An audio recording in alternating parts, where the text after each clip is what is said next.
Okey, kalau korang perlukan satu ground sheet untuk camping, yang ni memang saya sangat recommend lah, ni daripada Pine.Camp. Nampak saiz dia besar sebenarnya. Ini pun saya dah lipat dua pun dia besar. Dia punya material memang tebal.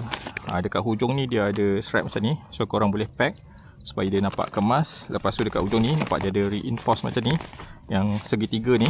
Okey, so maksudnya kalau kita tarik dia memang kuat, dia susah nak koyak.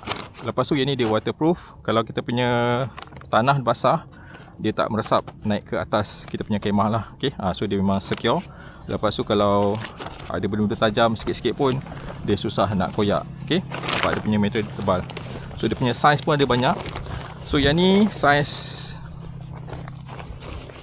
320 x 240 cm. Dia ada yang besar lagi, yang kecil lagi pun ada. Yang saya suka sebab kita boleh simpan kemas macam ni. Korang just lipatkan saja. Okay, bila nak balik, nak basuh pun senang. Just basuhkan saja. Lepas tu nak kering pun dia mudah. Okay, kita just lipat-lipat.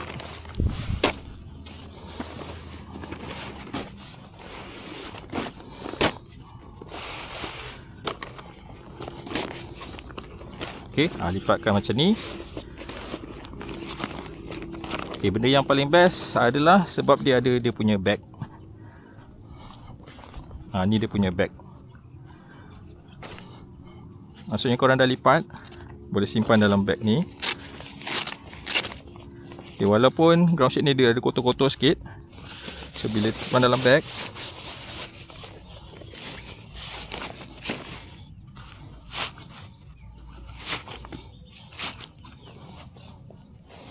okay, dia nampak terus jadi kemas. So kita nak balik basuh dekat rumah pun boleh, tak ada masalah. So kereta pun tak kotor. Bawa pun senang, dia ada handle. Okay, yang ni daripada Pine.Camp. Memang cantik. Dia punya harga pun berpatutan. Kualiti dia memang terbaik. So kalau korang berminat, boleh dapatkan dekat link.